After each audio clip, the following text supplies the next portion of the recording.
On va maintenant évoquer les révélations fracassantes d'un ancien espion français basé en Libye. On va en parler avec Mickaël Darmon, qu'on retrouve comme chaque semaine. Mickaël, bonjour. Alors ces révélations dérangeantes mettraient finalement le désordre actuel qui règne au Sahel sur le compte de la mise en retrait, de l'élimination finalement de l'ancien dictateur libyen Kadhafi.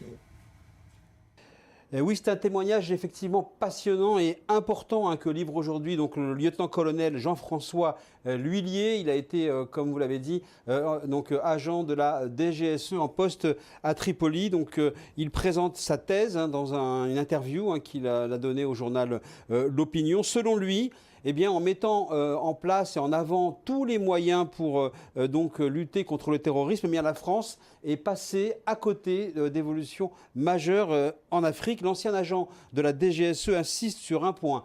Personne, aucune puissance à l'époque ne souhaitait la déstabilisation de Kadhafi. L'Allemagne s'y opposait, les Américains traînaient les pieds, les alliés africains n'étaient pas d'accord, mais Paris avait décidé. Selon donc, le lieutenant-colonel L'Huillier, il fallait absolument renverser Kadhafi, une décision qualifiée à contretemps et une opération donc, dont les conséquences, selon lui, ont été graves parce qu'effectivement, ça a eu, on va dire, des ondes de choc sur l'expansion du terrorisme. Pour lui, le renversement de Kadhafi était une vieille lune des services secrets, un vieux rêve, mais qui ne correspondait pas à une nécessité, car le dirigeant donc, libyen voulait être réintégré dans la communauté internationale et avait donc commencé à donner des gages à la fois pour contrôler, juguler les vagues migratoires et à la fois également pour contrôler les groupes terroristes. La France déclenche cette opération, la première, mais avec le feu vert de l'OTAN.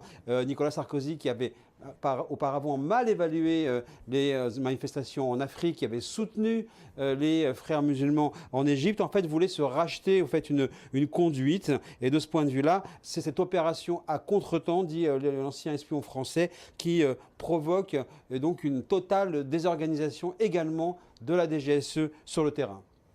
Alors, quelles ont été justement les conséquences de cette chute de Kadhafi, Mickaël ?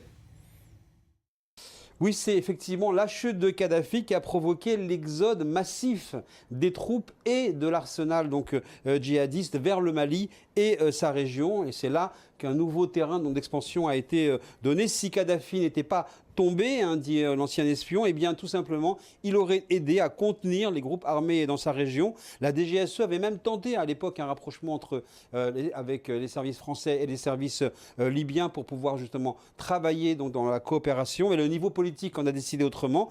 Nicolas Sarkozy était à l'époque donc convaincu, notamment par le philosophe Bernard-Henri Lévy, qu'il fallait absolument renverser Kadhafi. On se souvient d'ailleurs de ce voyage donc, de Kadhafi à Tripoli, qui était une immense opération de communication politique. Aujourd'hui, voilà qu'un homme de l'ombre eh bien, éclaire les faits d'une lumière crue et en fait assez effrayante sur la réalité des prises de décision qui ensuite ont des conséquences désastreuses. Merci Mickaël Darmon, à la semaine prochaine.